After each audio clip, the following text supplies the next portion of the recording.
Bismillahirrahmanirrahim. Assalamualaikum warahmatullahi wabarakatuh. Perkenalkan, nama saya Iksan Dwi Yadi.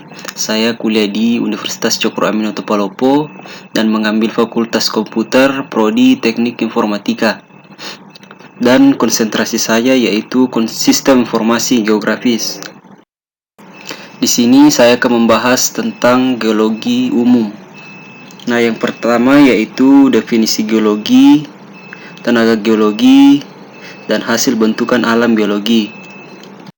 Yang pertama yaitu geologi adalah suatu bidang ilmu pengetahuan kebumian yang mempelajari segala sesuatu mengenai planet bumi beserta isinya yang pernah ada.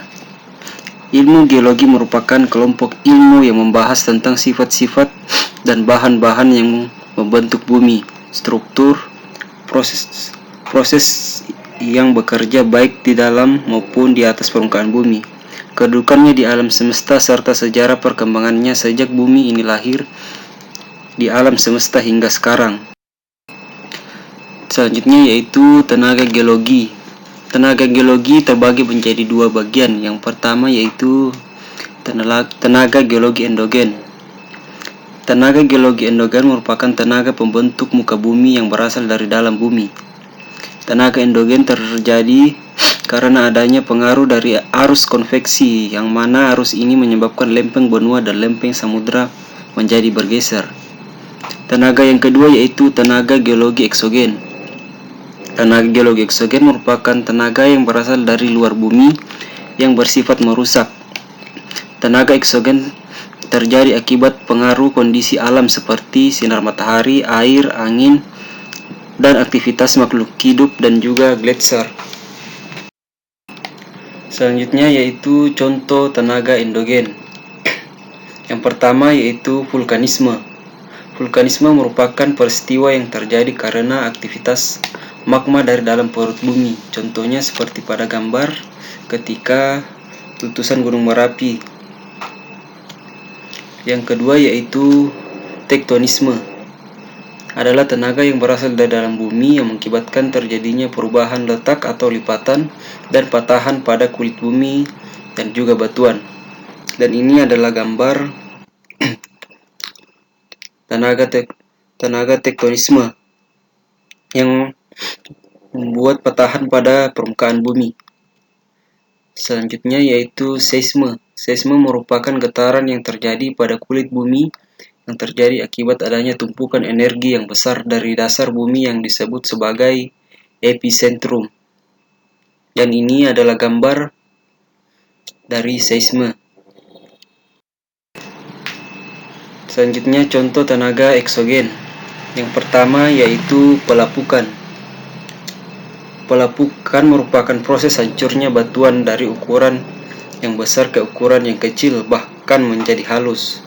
Nah, di pelapukan itu sendiri terbagi menjadi 3 pelapukan. Yang pertama yaitu pelapukan fisika yang disebabkan oleh perubahan suhu atau iklim. Yang kedua yaitu pelapukan kimia, yaitu yang disebabkan oleh tercampurnya batuan dengan zat-zat kimia. Yang ketiga yaitu pelapukan biologi yang disebabkan oleh makhluk hidup. Contohnya tumbuhan lumut. Selanjutnya yaitu erosi. Erosi merupakan proses pelepasan massa batuan secara alami dari satu tempat ke tempat lain karena pengaruh tenaga alam. Dan ini adalah gambar erosi yang dimana terdapat sebuah tebing yang terkikis oleh aliran sungai dan mengakibatkan tanah longsor. Selanjutnya yaitu sedimentasi. Sedimentasi merupakan peristiwa mengendapnya suatu material batuan yang ikut terangkut oleh air, angin, ataupun gletser. Dan ini adalah contoh sedimentasi. Nah, yang ketiga yaitu hasil bentukan alam geologi. Yang pertama yaitu bentang alam aluvial. Bentang alam aluvial adalah bentang alam yang terbentuk dari proses yang berkaitan dengan air, permukaan, dan aliran sungai. Dan ini adalah gambar tentang bentang alam aluvial. Selanjutnya yaitu bentang alam struktural. Merupakan kenampakan morfologi yang pembentukannya dikontrol sepenuhnya oleh struktur geologi daerah yang bersangkutan. Struktur yang dominan merupakan struktur sekunder atau struktur yang terbentuk setelah batuannya ada. Dan ini adalah contoh bentang alam struktural. Selanjutnya bentang alam kars, yaitu suatu proses topografi yang terbentuk pada daerah dengan litologi berupa batuan yang mudah larut, menunjukkan relief yang khas, penyaluran yang tidak teratur, aliran sungainya yang secara tiba-tiba masuk ke dalam tanah dan meninggalkan lembah kering untuk kemudian keluar di tempat lain sebagai mata air yang besar. Dan ini adalah contoh bentang alam kars. Selanjutnya yaitu bentang alam Eolian. Nah, Eolian itu adalah bentang alam yang terbentuk sebagai pengaruh dari angin.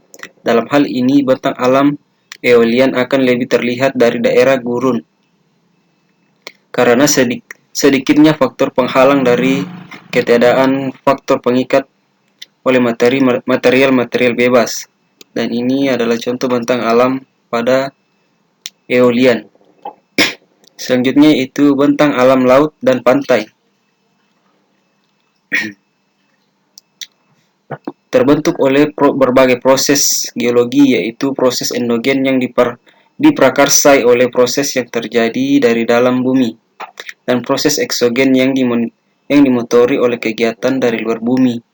Proses endogen bermula dari gerak-gerak dari dalam bumi seperti gempa, letusan api, gunung api, dan proses tersebut membentuk benua, lautan, dan deretan pegunungan. Dan ini adalah bentang alam laut dan pantai. Selanjutnya yaitu bentang alam vulkanik. Bentang alam vulkanik adalah bentang alam yang terbentuk sebagai akibat dari proses atau kegiatan vulkanisme atau gunung berapi. Dan ini adalah contoh bentang alam vulkanik. Baik, terima kasih. Itulah hasil dari pembahasan materi tentang geologi umum. Kurang lebihnya mohon dimaafkan. Wabillahi taufiq wal hidayah. Assalamualaikum warahmatullahi wabarakatuh.